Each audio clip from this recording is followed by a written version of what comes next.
She was dragged through golden gates as nothing more than property. He was the shadow no one saw. In a place built on cruelty, their eyes met, and something unspoken began. Not freedom, not yet, but the echo of it. The chain was thin but sharp, and every time Selene stumbled, it reminded her she wasn't a person anymore, just inventory, another acquisition, another body to decorate the marble silence of Pharaoh Hekanu's palace. She barely felt the sting anymore, not in her ankles, not in her throat. Grief had stripped her of pain. The last time she screamed was the day they tied her husband to the post and called it law. He was a rebel, they said, a thief of grain, a liar. But he had only taken what they were owed, a farmer's tax, grain that had already been bled from their soil and handed over. He'd stolen a single sack back. For that, they shattered his ribs, burned their crops, and threw Selene into the merchant's cart like she was no more than dust on their sandals. That had been 12 days ago, or 13. She no longer counted. The gates to Isetka opened with a whisper, not a creak. Gold always moved softly. Selene did not. She stumbled as the men prodded her forward. The sand had not cooled yet, and her bare feet left damp prints behind. The palace loomed before her, alabaster walls veined in lapis, shadowed by tall palm colonnades and veiled drapes that danced in the desert heat. Perfume hung in the air like a trap. Everything smelled too sweet, too rotted beneath the sugar. "Eyes down," the driver snapped, pulling her chain taut. Selene didn't fight. Not when they dragged her across the mosaic floors, past lounging girls dressed in sheer silk, past fountains fed by foreign aquifers, past laughter that felt too empty and too sharp. They pushed her through a low archway and into the chamber of the first wife. That's when she saw them. The others. Girls no older than 16, some even younger. Dozens of them. Dozens more than she expected. Some were combing each other's hair, some dancing in forced circles, some curled in corners with blank stares and bitten nails. And all of them were quiet, not silent, not truly, but subdued in the way only the broken are. Selene was not 16. She had lines around her eyes and calluses on her hands.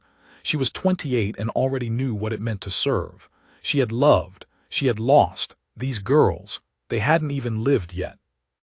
A woman approached, older than the rest. Her face was painted but stern, her back straight as if she'd never bent once in her life. "Name." Selene said nothing. The woman raised a hand, not in threat but in calculation. "No matter," she muttered. "You'll be Nefru now." Selene flinched. "That's not my." "You have no name, only function." She motioned to a servant, a boy, thin and silent, his skin sun-dark and robes faded with use. "Take her to the washing pool." He didn't speak, just bowed slightly and motioned for Selene to follow. She almost didn't, but then again there was nowhere else to go. She followed him down a corridor of painted gods and golden sconces. He moved soundlessly, barefoot, hands tucked behind his back, but he kept looking back, not impatiently but cautiously, checking on her. When they reached the pool, Selene paused. The room was small and lit with shafts of sun cut through a honeycomb ceiling. The water shimmered blue and blood-warm. 3 other girls soaked there, silent as statues. The boy gestured again, this time with a small flick of his hand, then turned his back. Respectful. Odd. She stepped in. The water clung to her, heavier than she expected. Dirt drifted off her skin in long clouds. Grief didn't. "What's your name?" she asked quietly. He glanced over his shoulder, then slowly lifted a hand to his lips.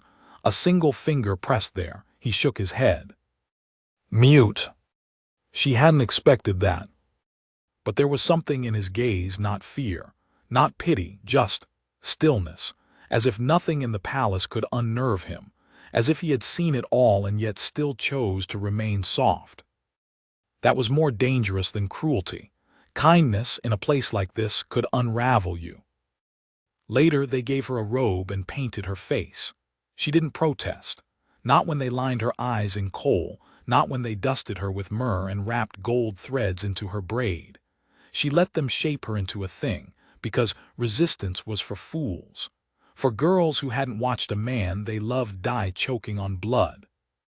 They led her into the audience chamber. Pharaoh Hekenu sat on his throne like a god sculpted in flesh, broad-shouldered, smooth-skinned, his jaw lined with gold and his fingers heavy with rings. He didn't smile. Not exactly, but his mouth curved when he saw her, and Seleni's stomach turned. He liked older women.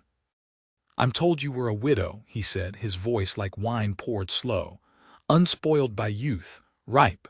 He motioned for her to kneel. "Tell me, widow, did your husband die well?" She knelt, but she didn't bow. "He died with his eyes open." Hekenu laughed. He actually laughed. The sound echoed off the pillars like something unclean. "A fighter," he said, motioning for wine. "We'll see how long that lasts." The days blurred. She wasn't called often, not at first. Hekenu had many women, many tastes, and a short attention span. Selene spent her hours in the upper terraces, tending the jasmine gardens, plaiting the hair of the younger girls, memorizing corridors and learning which guards drank too much at night. And always the servant boy was near. He never spoke, but he was always close enough that she saw him in the gardens, in the kitchens, in the laundry halls. Quiet but never hidden. He helped her once when she dropped a jug. Another time, when she sliced her hand on a broken basin, he brought a poultice without being asked. He even nodded once when she thanked him. That nod nearly broke her. It wasn't grand, it wasn't dramatic, but it was real. And real things in a place like this were priceless. One night when the wind howled through the stone halls and the moon lit the courtyard silver, she heard footsteps approaching her room. She expected the guards, Hekenu's whim, but it was him. The silent boy. He motioned quickly, a flick of the wrist, urgent, and turned to run. She followed. Down passageways she'd never seen, past locked doors and empty courtyards, down into the belly of the palace. He stopped only when they reached a narrow chamber lit by a single oil lamp. Inside, a woman lay on a stone bench, pale and wheezing. A girl, maybe 14, pressed cloths to her forehead. The boy looked at Selene. He pointed. He wanted her to help. Selene froze. "She's dying." He nodded. "How did you?" He didn't answer. Selene dropped beside the woman, hands already moving. Fever, heat stroke, possibly infection. She treated worse back on the farm. She sent the girl to fetch water, herbs, anything. The boy handed her a wrapped bundle, dried roots already crushed. He'd planned this. Selene worked through the night. And as the woman's breathing eased, as the room filled with the scent of boiling mint and the quiet rustle of robes, she looked at him. Really looked. He was just a servant, no voice, no name, no power. But she had never felt more seen. And that terrified her. Because in a palace built on fear, what could hope cost? The woman's fever broke just before dawn. Her skin cooled beneath Selene's palms, the flush in her cheeks fading to something soft, something almost human again. She was young, not the girl, but the woman, no more than 20. Her eyes fluttered open, unfocused, and full of dread, as if waking itself was a betrayal. But then she saw the servant boy standing in the shadows, and something in her gaze shifted. Relief. A flicker of it, faint but unmistakable. "She'll need rest," Selene whispered, brushing damp hair from the girl's forehead. "And water, more than this palace allows." The boy nodded. He reached into his robe and pressed something into Selene's palm, a small cloth packet, fragrant with dried herbs, and then gestured to himself, then the girl, then his chest. "Yours." She wasn't sure what he meant. He didn't clarify. He simply knelt beside the stone bench, his posture folded but not weak. Selene watched the way he stayed near without touching, his presence a steady anchor for the girl whose fingers now curled weakly around his robe. "She knows you," Selene said softly. He glanced at her, then looked down. And suddenly it made sense. Not his sister, not his wife, not even a servant like him. She was a prisoner too. Selene said nothing more. She left them there in the half-lit quiet, the girl breathing easier now, the boy watching over her with a stillness that wrapped around the room like thread. When she reached her chamber again, the sun was rising, lavender and peach across the desert skyline, and she felt something sharp and fragile twist inside her. It wasn't love. It was possibility. The next day she was summoned. The guards arrived just after midday, their sandals slapping stone in cruel rhythm. "Pharaoh requests your presence," the taller one said, as if the words weren't a sentence. Selene didn't argue. She wiped her hands on her linen skirt and followed them into the belly of the palace. Pharaoh Hekenu lounged beneath a canopy of gold-threaded silk, his head cradled by a leopard-skin cushion, a tray of honeyed figs beside him untouched.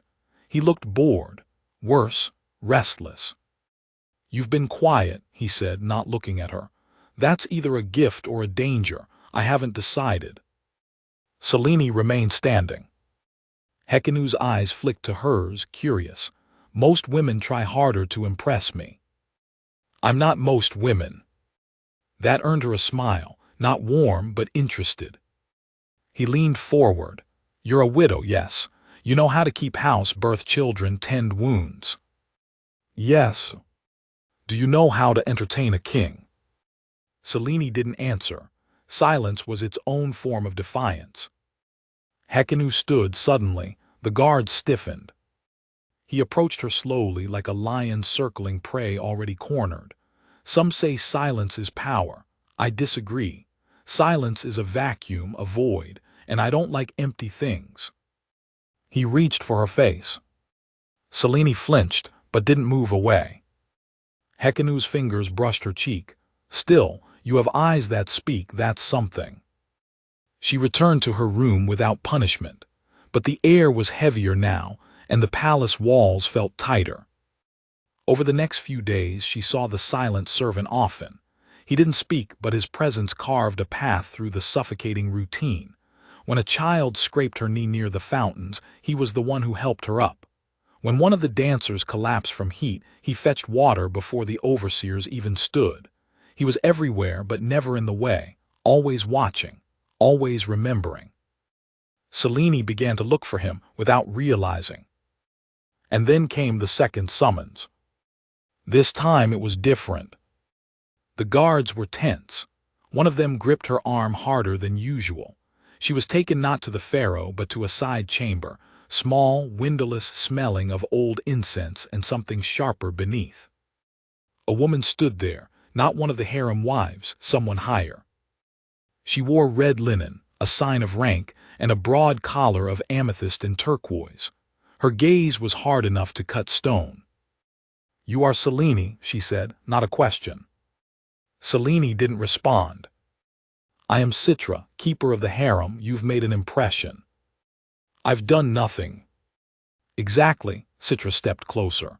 "No weeping, no flattery, no attempts to escape or endear. You are not like the others. Pharaoh notices." Selene said nothing. Citra narrowed her eyes. "You think silence protects you. It doesn't, it isolates you. That makes you easier to use." At that Selene finally spoke. "Then use me." Citra blinked. "You don't care what happens to you." Selene met her eyes. "I care what happens to the others." For the first time, Citra hesitated. "Bold," she said eventually. "Dangerous, but bold." She dismissed the guards with a wave. Then surprisingly, she sat. "Do you know what this place is?" she asked. "A prison." "No, it's a theater, and everyone plays a part. Pharaoh is the god, the wives are the chorus, the servants, scenery." "And me?" Selene asked. "That depends on how well you learn your lines." Later that night, Selene sat by the window, tracing the stars with her fingers on the stone. The silent boy appeared again, this time with a basket, dates, bread, water. He placed it near her and turned to go. "Wait," she said quietly. He paused. She stepped closer. "You saved that girl," she whispered. You've saved others too, haven't you? He didn't move. You've been watching longer than me. You know who's sick, who's beaten, who's too afraid to cry. Still no answer. So she stepped even closer. Why do you stay? His eyes flicked to hers. And slowly he lifted his hand, pressed 2 fingers to his chest. Then opened them, as if releasing something into the air. A gesture. A name. A vow. She didn't know. But it stayed with her. The next few days unraveled like string from a spindle. Selene began helping in the infirmary. Citra approved it. Let her be useful, she said, but Selene knew it was more than that.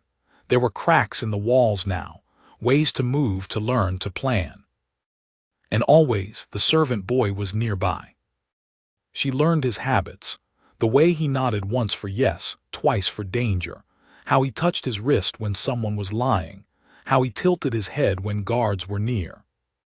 They never spoke, but they understood.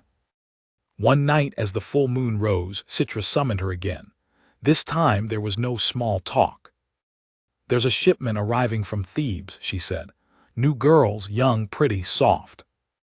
Selene felt her stomach twist. Citra folded her arms. I don't like soft, they break too fast, but Pharaoh wants them, and if they don't arrive whole, it's my neck. She paused. You know how to lead, they listen to you. The other girls, the servants, even the mute one. Selene didn't correct her. I need someone I can trust, Citra said. Selene raised a brow. You don't trust anyone. Then let's call it a gamble. Selene met her gaze. What do you want from me? When the new ones come, you'll guide them, teach them how to survive, how to be useful before they become ornaments. And if I refuse? Citra smiled coldly. Then Pharaoh will take interest in you again. Selene left with her fists clenched, but her mind was already working. The shipment from Thebes arrived 3 days later. With it came 2 wagons of trembling girls, bruised and pale. Selene met them at the gates. She spoke gently, taught them how to bow, how to avoid eye contact, how to walk so the guards wouldn't grab. She didn't teach them how to obey. She taught them how to last. And then that night, she found the servant boy again. I need your help, she said softly. There's too many now, too many cracks to fill. I can't watch all of them, not alone. He nodded. And for the first time, she asked him outright. What's your name? He hesitated, then reached into his robe and pulled out a small piece of cloth, unfolded it. A name was stitched there, faded but careful. Khenum. She touched the cloth gently. Thank you, Khenum. He looked away, but not before she saw the flicker of something in his eyes. Not fear, not sadness, but something older. Something like hope. It began with a look. Not hers, not his, another girl's, one of the new ones. Her name was Amara, no more than 15, skin soft as unbaked clay, voice barely louder than breath.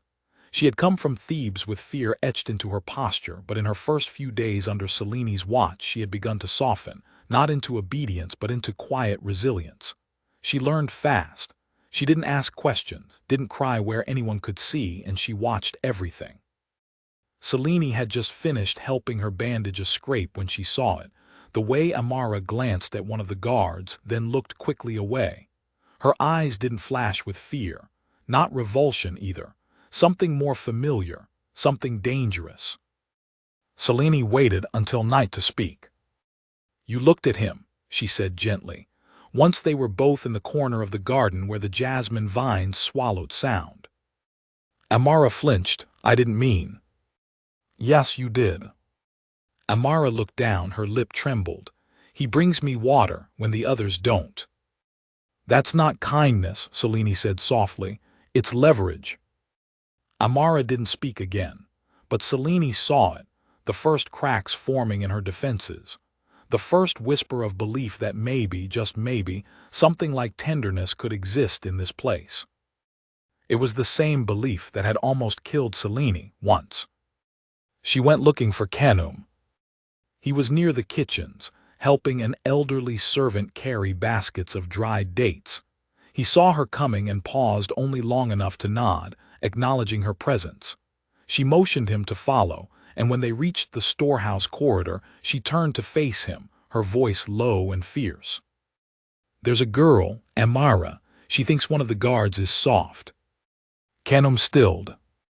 "She trusts him," Selene went on, "thinks he sees her." Khenum's jaw tightened. His hand curled loosely near his waist. She could read it now, the way his body shifted when danger pressed too close. He tapped 2 fingers against his wrist. "Lying." "He's baiting her," Selene whispered. "For what, I don't know yet." Khenum nodded once, sharp, determined. She didn't need to say anything else. The next night, Amara didn't return to her chamber. By dawn, her cot was still empty. Selene didn't panic, not visibly. She tended the other girls, answered Citra's questions, helped brew a paste for one of the younger wives battling fever. But inside, something icy began to spread. She found Khenum just past midday, carrying linens down from the high terraces. He didn't speak, he never did, but his eyes met hers with grim urgency. He led her deep into the servant tunnels. The walls narrowed, the ceilings lowered, and finally they reached a room, small, dark, its entrance hidden behind an unused alcove. Inside, Amara lay curled on a woven mat, her eyes open and glazed. She wasn't dead, but something in her had broken. Khenum knelt beside her, gently, not touching, just close. Selene stepped forward slowly. "Amara," she said, "look at me." The girl didn't move. She came willingly, a voice said from the shadows. Selene turned fast. Citra stood behind her, arms crossed, mouth hard. She asked to see him, the guard, said she trusted him. Selene's pulse thudded, "And you allowed it." "I allowed nothing," Citra snapped, "but I observe, and what I saw was a girl who thought she understood this place. She's a child. She's a lesson." Selene's hands clenched. "So you'll let the others learn like this too?" Citra stepped closer, her voice low. "No, that's why I brought her here, why I told him," she nodded at Khenum, "to fetch you." Selene stared at her. "Why?" "Because you're the only one who might still believe this place can be changed." For the first time, Selene didn't know what to say. Citra looked down at Amara. "She'll live, but not the same." "No one lives the same after this place," Selene said. Citra turned to leave, "Then teach them how to live through it." After she left, Selene knelt beside Amara. "I won't ask what happened," she said softly, "but I need you to hear me. This isn't your fault, you were kind, that's not weakness." The girl blinked, a tear slid down her temple. Khenum placed a folded cloth beneath her head. Later that night, Selene stood at the edge of the bathing chamber, watching steam curl around marble pillars. The silence there felt different, heavier. Not peaceful, but expectant. The girls bathed in slow quiet, their movements subdued. Word had spread. Selene stepped forward. "You all know what happened," she said. Her voice was louder than she expected. It echoed against the walls. Heads turned. "She trusted someone," Selene continued, "and she paid for it." No one spoke. "She was kind. Don't let them twist that into a sin. Don't let them convince you that silence is the only way to survive." One of the older girls stood. "But kindness gets you killed." "No," Selene said, "it gets you noticed, and that's not always the same thing." Another voice, quiet, "What do we do?" Selene looked around the room. At the dozens of faces staring back, some hopeful, some hollow, all waiting. "You watch each other," she said. "You listen. You learn their schedules, their blind spots. You learn their names before they learn yours." And then, Selene let the silence stretch. "Then we remember every cruelty, every mistake, every kindness. because one day the weight of remembering will be enough. It wasn't a rebellion. Not yet. But it was the seed of one. Days passed. Selene began keeping lists. Not written, not spoken, memorized. Every girl's name, every servant's path, every guard's weakness. Khenum helped. They communicated in glances, in gestures. Once, he drew a map in the dust behind the herb garden, just long enough for her to see the locations of every gate, every locked door, every tunnel he'd memorized in silence. Selene began to move differently. Not cautiously but deliberately. She spoke to the girls in quiet tones, gave instructions disguised as stories. She taught them which plants to gather from the edge of the garden, which guards to avoid, when to smile, when not to. One night she and Khenum met beneath the temple stairs. She brought dried figs and water. He brought news. He held up 2 fingers, then made the sign for a bird. Selene furrowed her brow. 2 messages. He nodded, then tapped his chest, then pointed south. Messages from outside. She didn't ask how he knew, she simply nodded. Hope was a fragile thing, but it grew in silence like roots in sand. Then came the summons. Pharaoh Hekenu. After weeks of quiet, weeks of being left alone, he wanted her again. She was bathed, perfumed, dressed in silk threaded with gold. Her hair was combed and oiled. The attendants didn't speak, but their hands trembled. Everyone knew what it meant when he asked for someone personally. When she entered the chamber, he was already reclining on his cushion, fingers stained with pomegranate. "Selene," he said, smiling like a cat, "or do you prefer your old name?" She didn't answer. "You've become interesting," he said. "The girls listen to you, even Citra doesn't sneer as much." He stood, approached. Selene kept her breathing even. "You were never meant to last this long," he said, "and yet here you are, thriving." He circled her slowly. "Tell me, what is it that keeps you alive?" Selene turned to face him. "Memory," she said. Hekenu raised a brow. "I remember what it felt like to belong to myself," she said. "I remember freedom, and I remember that one day I'll feel it again." He didn't laugh this time. He studied her. Then quietly he stepped back. "Very well," he said. "Keep your memories. We'll see how long they protect you." He dismissed her. Selene left the chamber with her heart pounding, but not from fear. It was something else. A shift. A signal. And that night, when she found Khenum waiting near the garden wall, she said just one word. "Soon." He nodded. It began with bread. One flat, unassuming loaf, left cooling on a servant's tray near the lower kitchens. Selene passed it on her morning route to the gardens, the scent faint but rich with cumin and sweetened dates. No one stood nearby, yet something about it made her stop. She turned it over gently. Embedded near the crust was a scrap of linen, so thin it could have been missed by any hand not trained to search for more than hunger. Selene slipped it into her sleeve before anyone could see. She didn't read it until she reached the garden's edge, beneath the old fig tree where roots pushed up through the stone in defiance of Pharaoh's symmetry. The threadbare scrap bore just 3 words, hand-stitched in dark green thread. "The South waits." It wasn't signed, but it didn't need to be. Selene folded the cloth and pressed it beneath her collarbone where her heartbeat had already quickened. The message was simple, but its implications weren't. Someone beyond the palace was waiting, and someone inside had risked punishment to tell her.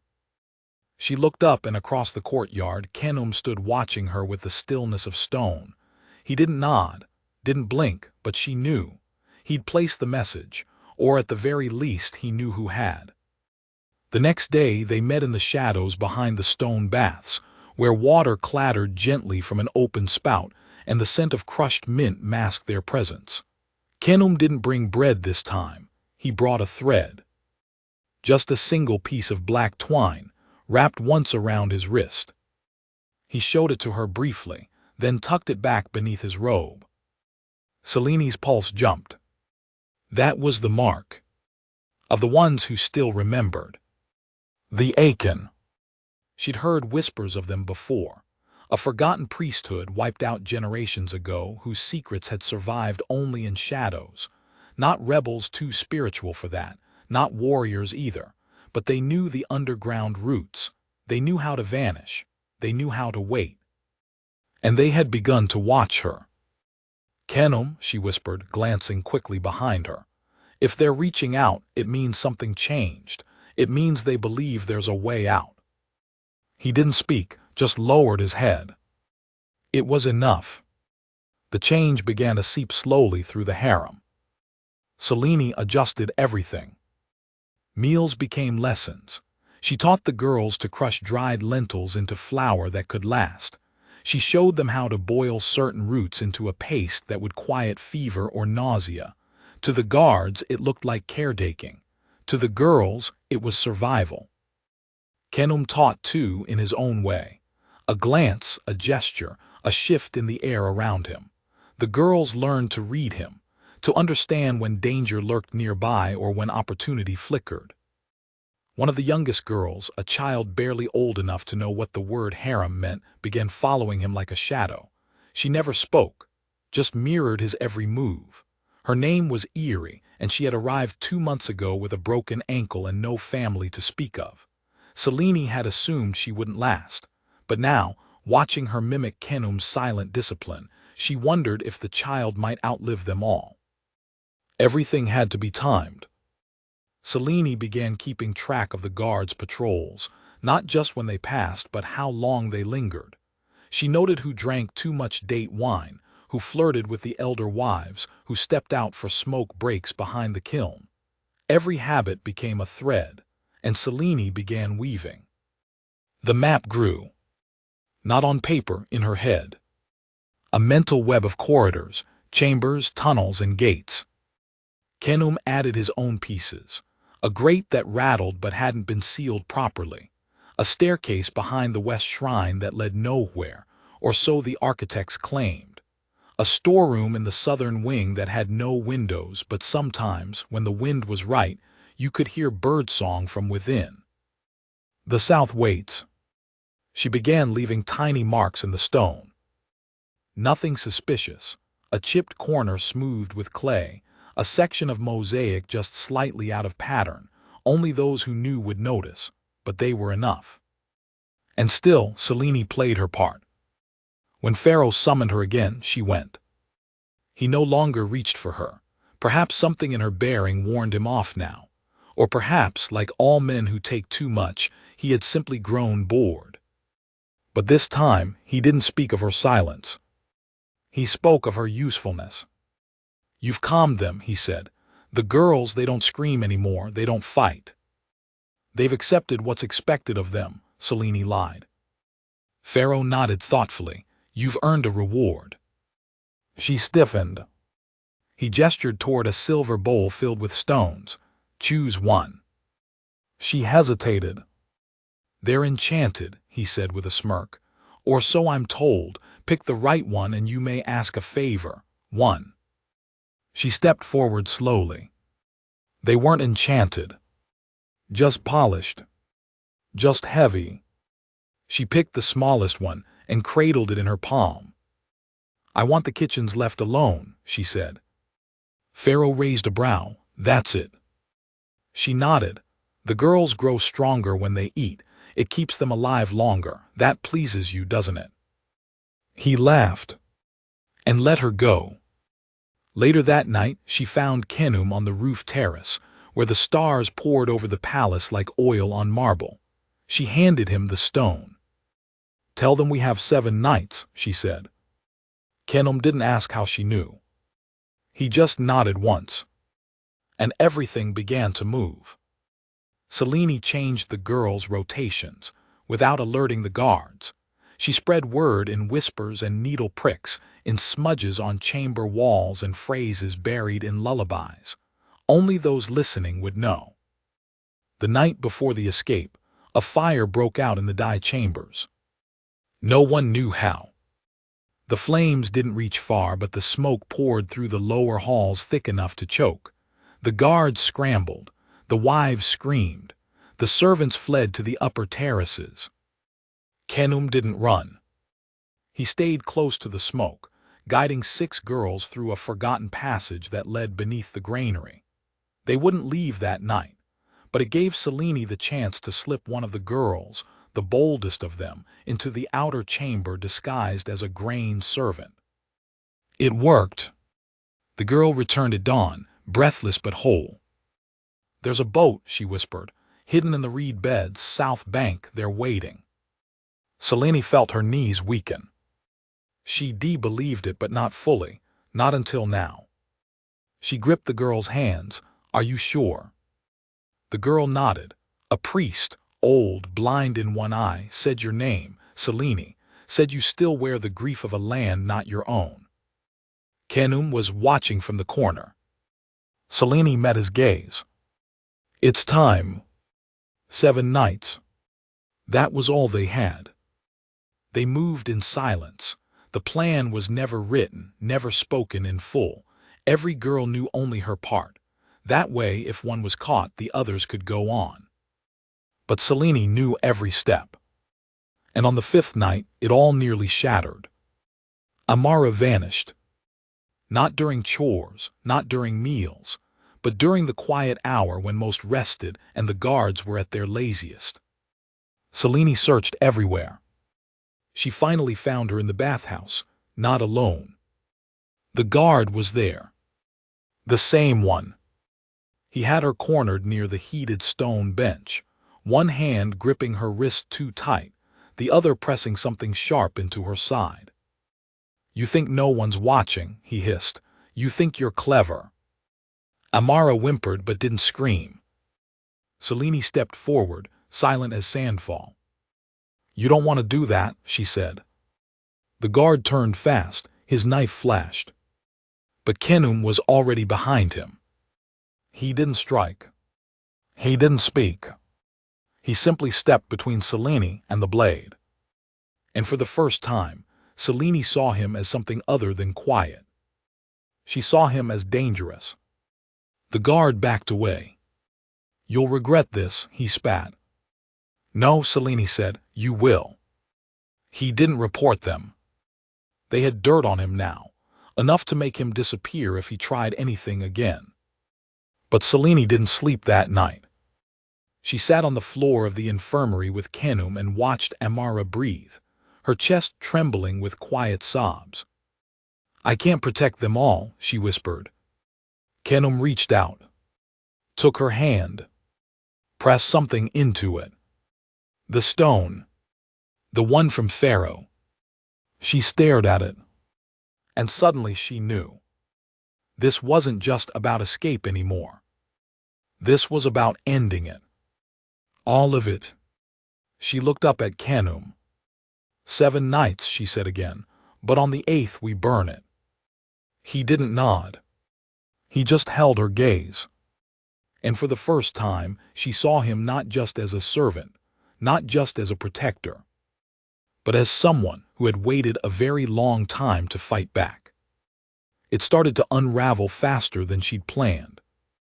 They still had 2 nights left before the escape, 2 more nights to keep their heads down, to walk softly, to keep the right faces turned toward the right people, to smile without showing teeth. Selene had calculated it all.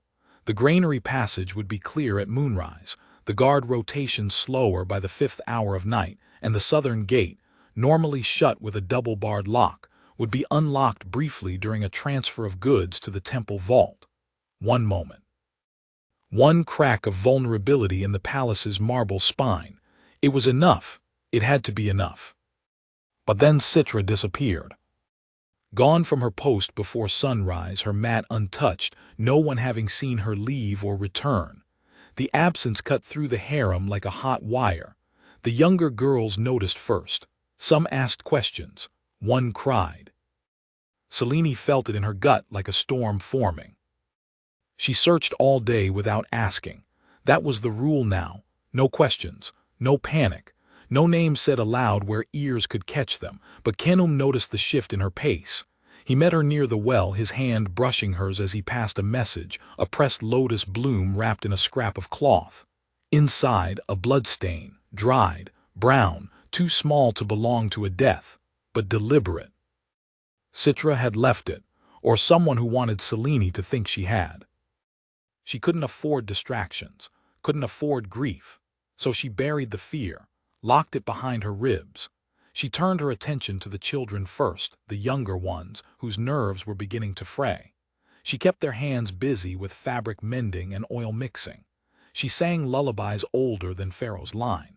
She told stories of stars that could only be seen beyond the southern cliffs, of a sea that rose and fell like a god breathing. But she didn't sleep. Neither did Khenum. They spent long hours in the passage between the bathhouse and the salt store, a dead corner of the palace no one had reason to pass through. There, Selene etched lines into the clay wall with a sharpened sliver of pottery, one for every girl, one for every step of the plan. And beside it the word, ashes. Not because that was the goal, because it was the cost. By the final night the signs were everywhere, whispers curling under doorways, guards who lingered longer than necessary, a wall lantern found smashed near the corridor that led to the east wing where the eldest wives were kept. None of it was random. Someone had noticed the stillness, the planning, the way the harem had begun to organize. Selene had prayed the end would come quietly, with clean footsteps and a disappearing trail. But no revolution dies politely. And Selene was done pretending. They met for the final time in the underground chamber beneath the southern grain stores, all 28 girls. Selene stood at the center, a single oil lamp burning between her and the others. She wore no veil, no jewelry, just the simple linen of a servant, plain, clean, unmarked. The others matched her. Even the youngest had dressed alike. No more princesses, no more playthings. Just women. Just survivors. She didn't give a speech. They didn't need one. They needed clarity. She walked to each girl and pressed a folded strip of cloth into their hands, dyed dark with ash, wrapped 3 times. "When you see smoke," she said, "put this over your face. Breathe through it. Don't stop moving." She moved to the next. "If you see someone fall, help her only if it won't cost you your life. Next, if the gate is closed, do not wait. Go to the river. The boat will be there for 1 more hour, then it will leave." By the end, no one had spoken. Selene looked at Khenum.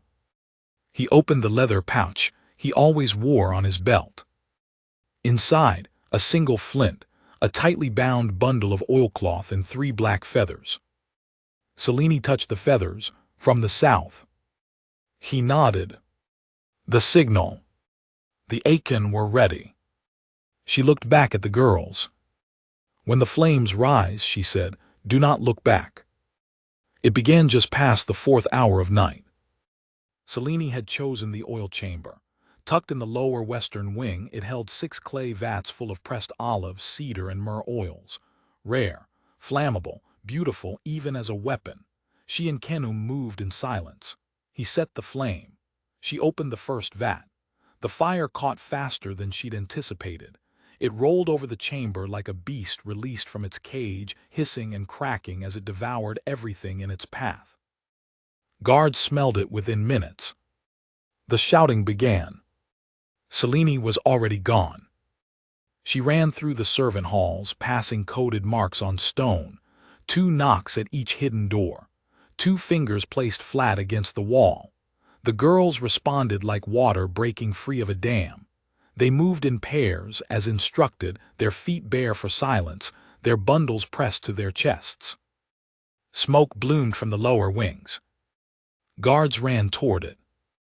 Selene and her girls ran the other way. But the south gate, her opening, her window, was not unguarded. Someone had expected this. 3 men stood there, one with a whip, one with a javelin. the third holding the reins of a chariot horse that stamped nervously at the scent of burning oil. Selene didn't hesitate. She stepped forward, palms raised, face smeared with ash. "I am sent by the vizier," she lied.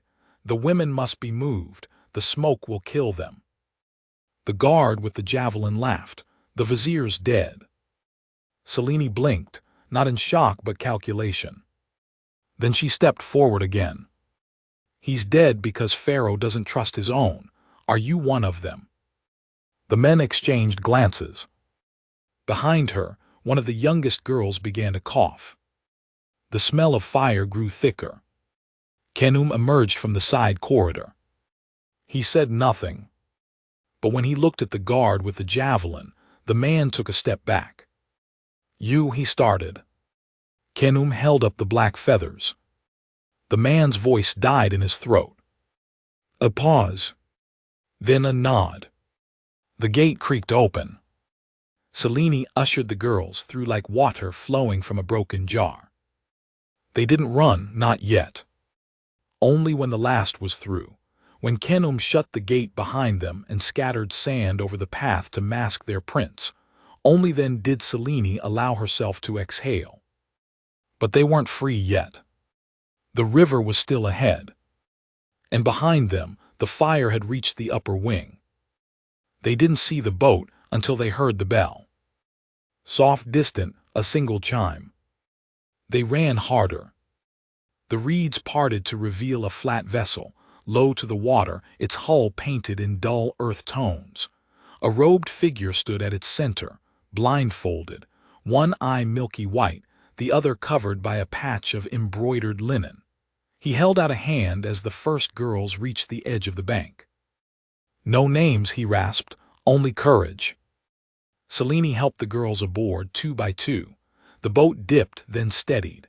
The river's current was slow, the moonlight broken by cloud cover, the sky heavy with smoke. Just as Selene stepped forward, a scream rang out behind her. Not one of the girls. A guard. She turned. He followed them. Not alone. 3 more stepped into the clearing, their blades drawn, eyes burning. Khnum stepped forward, shielding the boat. Selene reached for a stone. One guard lunged. But the river moved faster. From the opposite bank, figures emerged from the shadows, cloaked, masked, holding staffs etched with forgotten glyphs. The Achen. They didn't speak. They didn't need to. They moved like shadows, and the guards fell like wheat beneath a scythe. One Achen reached for Selene's arm. "You must go," he said. "This is not the end, it's only the spark." Selene hesitated. Khnum didn't. He pulled her aboard. The boat pushed off, gliding silently down the river. Behind them, the palace shimmered in flame. And Selene stood at the prow, wind tangling her hair, smoke behind her, the unknown ahead. She looked at Khnum. He met her eyes. No words passed. But the promise was clear. Not just survival. Not just escape. Chain. The river swallowed them whole. At first, Selene thought she'd hear pursuit, shouts, arrows, maybe horses pounding the banks, but the fire had grown too fierce. The blaze behind them lit the sky with a second sun, casting long flickers across the water, staining every face with gold and blood. The boat glided without oars, driven by current and fate, its narrow hull low in the water from the weight of 28 silent women and girls. Selene stood near the front, her fingers tight on the edge, watching reeds part ahead of them, one by one into the dark. Khnum stood behind her, always behind her. She didn't look back, not fully, but she could feel his eyes, just like she could feel the weight of what had happened, what they had done, the fire, the dead guards, the girls now pressed together at the boat's center, whispering prayers into their hands or holding tight to each other's arms as if skin alone could keep the world from cracking again. Selene didn't cry. She hadn't since the night her husband died. Not when she was chained, not when she was sold, not even the first time Pharaoh touched her and she stared at the ceiling trying not to scream. But now, with the smell of soot still in her lungs and a river between her and everything she had known for so long, her throat burned and her chest ached like it might split open from the sheer weight of release. She gripped the edge tighter. Not yet, not yet. They floated in silence for hours, the boat cutting through the Nile's narrow vein like a needle threading the night. The blind man said little. He stood near the rudder with his face to the wind, humming something low and rhythmic that the older women began to recognize as a morning chant. "We'll be tracked," one of them whispered finally. Her name was Sapphira, once the wife of a minor priest, stolen during a border raid 5 years prior. "When the fire's out, when the guards regroup, they'll come after us." "They won't," Selene said, voice dry. "You can't know that." Selene turned slightly. "They won't follow us into the marshes, not that far south. They'd need permission, and Pharaoh has no allies left downriver." It was mostly true. But mostly was all she had to offer. By dawn, the reeds thickened and the river forked, the water shallower now, the air heavy with dragonflies and mist. The blind man spoke his first full sentence. "From here," he said, "you walk." Selene's legs trembled as she stepped ashore. Her sandals sank in the wet ground, and the weight of the world, the fire, the running, the silence, the waiting, nearly brought her to her knees. But then Eerie stumbled beside her, the smallest of them all, her hair tangled and her eyes wide with uncertainty, and Selene bent and scooped her up without thinking. She walked. The blind man led. Khenum kept pace beside them, his presence like gravity. They wound through mangroves and past half-buried stones etched with old gods, the ones Pharaoh had outlawed, the ones whose names were now spoken only in songs and dreams. At midday they stopped beneath a crooked tamarisk tree. The children drank first, then the rest. The blind man passed around dried figs and coarse bread. It tasted like ash and salt. "You said we'd be safe," Sapphira muttered, breaking hers in half. Selene met her eyes. "I said we'd be free." "There's a difference." "Yes." Sapphira didn't speak again. They camped that night on dry stone, where old ruins rose like broken teeth from the marshes. Once it had been a temple. Now it was roofless and cracked, its altar half buried in sand, its gods faceless and wind-worn. The girls lit no fires.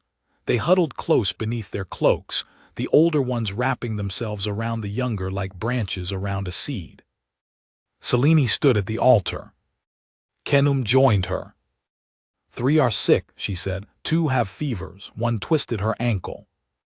"We stay," Khenum said. His voice was always soft but firm now. "They'll find us if we wait too long." He looked up at the sky. "One day, then we move." Selene didn't argue. At sunrise, she woke to whispers. The blind man was gone. Only his staff remained, planted upright in the dirt like a marker. Beneath it, folded neatly, was a piece of leather, soft, oiled, the kind used for scrolls. Selene unfolded it. Inside, a map, hand-drawn, smudged at the edges, but clear. A path. To the southern city. To Ankersh. Selene traced the lines with her finger. The desert, the escarpments, the twin rivers. She hadn't dared to hope that far. Ankersh was legend. A place for the forgotten, the exiled, the escaped. Said to be ruled not by kings but by elders. A place where no man could buy another. A place where names could be shed and remade. She handed it to Khenum. "We go," she said. He nodded. They walked again. The desert changed them. Not all at once, not in one storm or one sunrise, but over days. The girls began to speak less, to move quieter, to understand that every step might be watched, every shadow might be a hunter. Selene taught them to read wind direction, to find scorpions before stepping near shade, to drink slowly even when thirsty. Khenum taught them something else. How to wait. how to listen, how to tell the difference between a dying wind and a living enemy. By the sixth night, their group had shrunk by two. One, the fevered girl, Aya, didn't wake. The other, a young woman named Tefra, disappeared sometime after moonrise. No struggle, no sign. Just gone. Selene didn't sleep. She stared out over the dunes, her heart like a fist clenched around a secret. The sun rose blood orange, casting long shadows. She kept walking. She had to. By the seventh night, the city appeared on the horizon. Not like the towering marble of Pharaoh's kingdom, not glowing with gold or fire, just stone, walls worn by centuries, banners fluttering from thin towers, and gates open. No soldiers, no torches, just elders in robes standing like sentinels. Selene froze. The others behind her whispered, some cried. Khenum stood beside her. She stepped forward. The nearest elder lowered his hood. A woman. Old, dark-skinned, eyes lined with wisdom. Welcome, she said. By fire and river you are claimed. Selene fell to her knees. Not in fear. In relief. They stayed. At first it felt unreal. Selene refused to unpack her things for 2 nights. The girls, so used to silence and commands, had to relearn everything. How to ask for food, how to sleep without fear, how to laugh. Khenum disappeared during the days. He returned at dusk, always dusty, always quiet. When Selene finally asked where he went, he led her to the southern quarter of the city. There, she found the Akin. Not just a few. Hundreds. Some old, some young, some born in the palace, some dragged there from villages across the Nile. All of them carried the same look Selene had seen in her own eyes so many nights, pain turned into purpose. You started something, the woman elder told her. Others are moving now, from the north, from the west. I didn't start it, Selene said. But she knew. The fire had reached farther than she thought. Khenum came to her that night with a bundle wrapped in linen. Inside, her husband's name tablet. She stared at it stunned. How? Khenum met her eyes. He wasn't the one who betrayed you. He was taken, killed, before he could reach you. Selene's knees buckled. Khenum caught her. She sobbed into his shoulder, the first time she had allowed herself to break. I hated him, she whispered. I mourned and I hated, and he never left me. No, Khenum said. He tried to save you. The grief that followed was unlike the others. It cleansed. When she stood again, her shoulders were lighter. Her chest full not of fire but breath. Khenum touched her wrist. There's more, he said. We found the girl, Tefra, the one who disappeared. Selene's heart dropped, dead. Khenum shook his head, captured. Selene's voice hardened. Then we go back. Khenum didn't flinch. Yes. They crossed the river again, beneath a starless sky. Selene had thought the silence would be comforting, by now expected even. But this night it stretched over them like a curse, thick and unnatural, disturbed only by the soft slap of the oars against water. The boat was smaller than before, narrow enough that the reeds brushed both sides, and it carried only 5. Selene, Khenum, Saphira, the elder from Enkersh, and a younger man whose name Selene hadn't learned yet, but whose hands moved like someone who'd known violence too well and too early. Tefra had been spotted 3 days ago. Alive. Chained. Dragged by a slaver's caravan through a village near the desert's edge, bound with rope and iron and pushed forward with the butt of a spear. Someone had recognized her. Someone had sent word to Enkersh through a series of runners, half miracles, every one of them. Selene hadn't hesitated. She could have stayed, could have called it someone else's mission, argued that she had done enough. She had led 28 girls through fire out of Pharaoh's walls across the Nile. She'd lost friends, risked everything. The city had offered her peace, safety, a new name. But she'd made a promise. No one gets left behind. So she went back. Not as a victim this time. Not even as a leader. But as a storm. The boat slid to a stop in thick reeds before dawn. The young man leapt out first, vanishing into the undergrowth. Kenum followed, helping Selene down, his hand steady on her arm. The elder woman handed Selene a wrapped bundle, 3 small clay orbs tucked in linen. Smoke bombs. Inside, resin and pepper oil and ground emberstone. A sting to the eyes, enough to cause confusion. Selene tucked them into her sash. The village sat 2 miles east, small, nameless, more a cluster of mud brick huts than a true settlement. No walls, no banners, a way station for caravans, a place where slavers traded coin and supplies before heading deeper into the desert or upriver toward larger markets. It was lawless mostly, run by greed and old grudges. Selene and Kenum approached from the south ridge. The plan was simple. In and out. No blood if it could be avoided. No names spoken unless necessary. Tefra was being kept in the courtyard of a large home, one of the few with a gate and roof tiles. The kind of place where men drank wine before noon and counted gold by the fistful.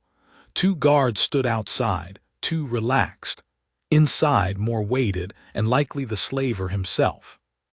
Selene crouched behind the crumbled wall of a grain store and waited for the signal. A hawk's cry. Twice. Then Kenum moved. He didn't speak. He never did during these things. He stepped out, walked into the open like a man delivering firewood, shoulders slouched, eyes lowered. The guards tensed. Then relaxed. Another beggar, another mute. They barely looked at him. Until the flashbang burst at their feet. Smoke, heat, screams. Selene vaulted the wall, heart pounding, breath tight.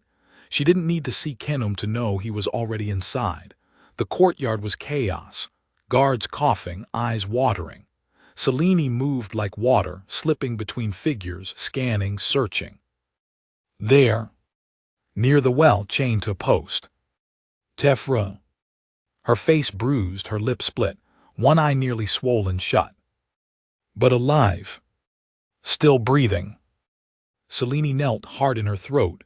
Tefra. The girl flinched. Selene touched her gently. It's me, we're getting you out. Tefra's swollen eye filled with tears. I didn't tell them, I swear. I know. Selene pulled a small blade from her belt and sliced through the rope binding her wrists. The chain at her ankle was thicker, locked with iron, bolted into the post. She needed Kenum. She turned and saw the slaver. Tall, built like a tree, skin pale beneath rich robes. He moved fast for his size, drawing a blade that gleamed like polished bone. Kenum stepped between them. The 2 men met without a word. The fight was short, but not silent. The blade hissed through the air, striking stone and bone. Kenum staggered, blood blooming across his shoulder. Selene cried out, but the slaver was already moving again, rage twisting his face. Selene lunged. No weapon. Just fury. She hit him low at the knees and they both crashed to the stone. His blade skittered away. She clawed for it. He punched her. Hard. Stars exploded in her vision. But then Kenum was there again, bleeding and breathless, driving the butt of his stolen spear into the slaver's skull.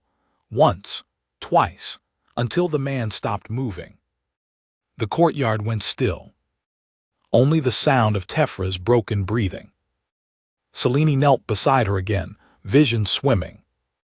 Kenum held out a shard of iron. She used it to snap the ankle chain. Can you walk? She asked. Tefra nodded, tears streaking the blood on her face. Selene helped her up.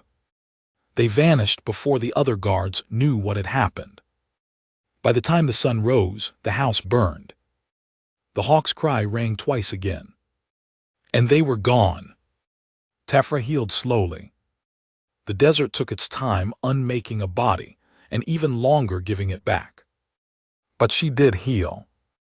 Selene sat by her most nights, wiping her brow, changing her dressings, whispering old lullabies from a childhood that no longer felt hers. The other girls took turns as well. They braided Tefra's hair when she could sit up. They told stories, brought her sweet dates, held her when the nightmares came. By the second week, Tefra could walk. By the third, she asked for a knife. Selene gave her one. No words exchanged. Just the passing of a blade. A promise. Kenum's wound turned dark for a while. Infection threatened. He burned with fever one night, shaking so violently Selene thought his bones would snap.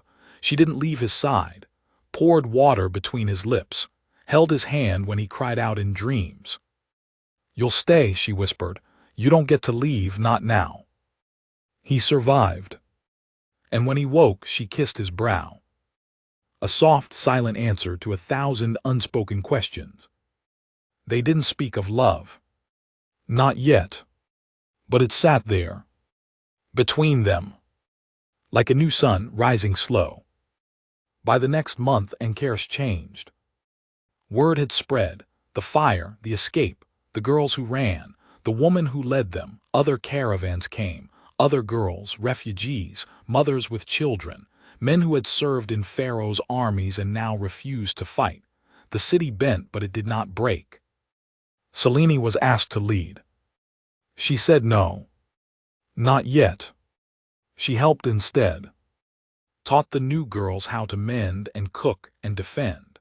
Helped the elders write new laws for a city that had none. She walked with Kenum every evening to the river's edge and watched the sun bleed over the water. But always she remembered. The others still inside. The ones who never escaped. The children being raised beneath the golden roof of Pharaoh's new palace. Because yes, Pharaoh had survived. Barely.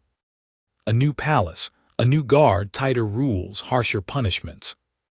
Selene saw it in the eyes of the newest girls. They came thinner, quieter.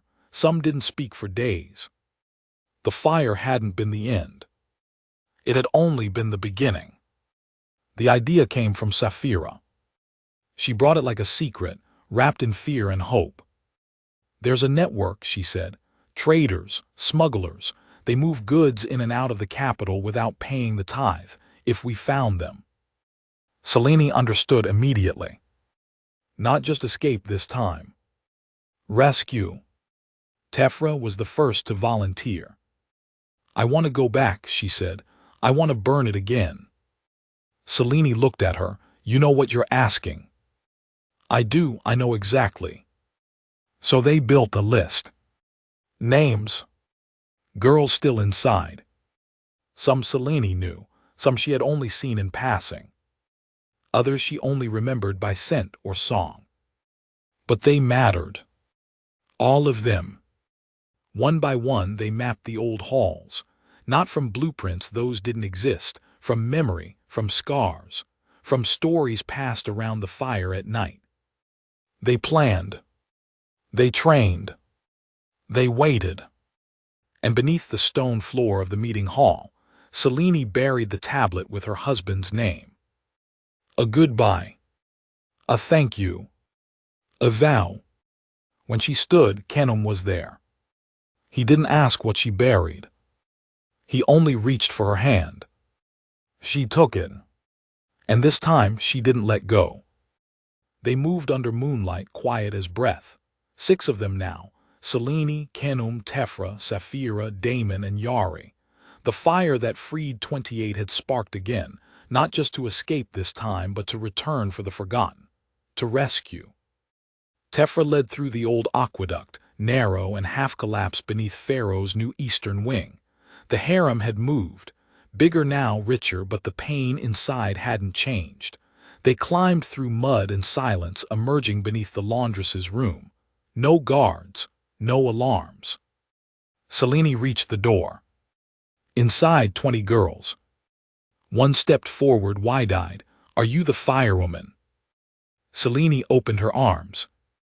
The child ran into them. There was no running after that, no hiding. The doors were flung open, smoke bombs, spilled wine, screams. Tefra broke locks, Damon threw torches, Khenum cleared the path, and Selene walked into Pharaoh's chamber alone, veil lifted, eyes steady.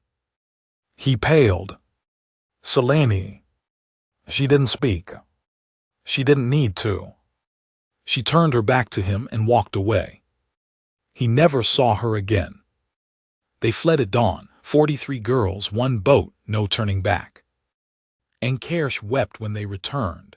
The city that once gave Selene safety now gave her purpose. The girls called her mother, Firestarter, the woman who walked through gold and came back for ash.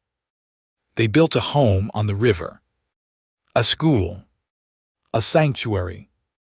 Selene called it House of Flame. Tefra taught blades. Khenum rebuilt. Selene told stories. And listened. Because fire doesn't die. It waits. And when it returns, it saves.